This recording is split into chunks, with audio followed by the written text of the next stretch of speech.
Strong people of the indomitable country, the 23rd day of our patriotic war continues, after 8 years of war in the East. The occupiers do not stop burning their national wealth in the war against Ukraine.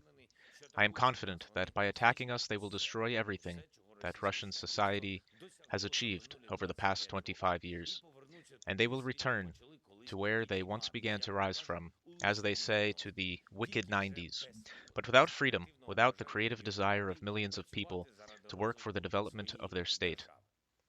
This will be the price of war against Ukraine for Russia. It will be a fall for them, a painful fall, and they will feel it, even in spite of the opium for the people from television propagandists. Unjust and aggressive war always has a high price for the aggressor. But no matter what happens to them, it cannot comfort us. It will not resurrect our dead people. It will not restore our cities. It will not heal the emotional wound that will stay with us forever. We will rebuild everything. I have no doubt about that. We will become a full member of the EU. Each representative of our state works for this 24/7. But life will be different, and for many, without the thousands of hearts stopped by this war. May the memory of everyone who gave life for Ukraine live forever.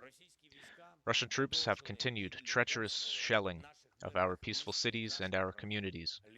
Lviv, Kiev, and the region, Zhytomyr region, Sumy, Kharkiv, and Chernihiv, cities of Donbass, Severodonetsk, Kramatorsk, our Mariupol, missile strikes, air bombs, grads. We are shooting down Russian missiles as much as we can. We are destroying their planes and helicopters. And this despite the fact that we do not yet have adequate anti-missile weapons, advanced weapons. We do not have enough combat aircraft, but we have a goal, pure and fair, to protect our people, our state. Undoubtedly, we will continue to do everything that we can. We will remind some Western leaders, even louder, that this will be a moral defeat for them. It will destroy their prestige if Ukraine does not receive advanced weapons that will really save the lives of thousands of our people. Russian missiles will not fall from shotguns, which some are trying to replace really useful supplies with. Today is a busy day of negotiations for me. Ursula von der Leyen, President of the European Commission, Charles Michel, President of the European Council, Ukraine's great friend, Prime Minister of the United Kingdom Johnson. The subject is clear. First, these are concrete steps that will give Ukraine even more strength, not only directly for the defense, but also for the economy, for our people, for Ukrainians who really defend Europe here and now on our land. President Ursula von der Leyen has promised to do everything possible to speed up Ukraine's accession to the EU. We reduce bureaucratic processes which usually take years to weeks to months. It's not easy, but we do it. I am sure. We also agreed on the EU's support for Ukrainians who were forced to flee their homes due to the war. For those who are abroad and within our state, we agreed on a new macro financial aid, another 300 million euros for Ukraine, in addition to those on which a decision has already been made. Secondly, we are discussing the next package of sanctions against Russia, significant enough to make them feel that every missile against our state, every bomb, every shot has its price for the Russian budget, for Russian companies, for Russian ambitions, and for specific people who represent the Russian government. And until there is peace for Ukraine, sanctions against Russia must grow steadily. I am grateful to all public initiatives from around the world that offer restrictions for Russia, not only at the state level, but also at the level of societies. In particular, I am grateful to the Swedish Port Workers' Union, which promises not to service vessels connected with Russia. This is right. This is a good example for all public structures, all trade unions and businesses to follow. If Russia is not stopped now, if Russia is not punished now, other aggressors in the world will start other wars in different regions of the world, on different continents, wherever a state dreams of conquering its neighbors. We need to act now so that all other potential aggressors see that war is only a loss and no benefit. That is why it is necessary for all Europeans to block ports for all Russian ships, so that all Russian commercial vessels follow the Russian warship. It is necessary that all Western companies leave the Russian market and not cover with cheap PR their thirst for profit despite blood, despite war crimes like Nestle or Auchan, for example. To date, humanitarian corridors in the Sumy, Donetsk, and Kharkiv regions have been agreed upon. Sumy, Konotop, Trotsianets, Lebedin, Krasnopilia, Velikia, Pasarivka. It is especially difficult from the besieged Mariupol to Zaporizhia. The occupiers are doing everything to complicate the movement of people and prevent Ukrainian humanitarian cargo from entering the city. This is outright terror, but we try. We do our best. More than 35,000 people have already been rescued from Mariupol.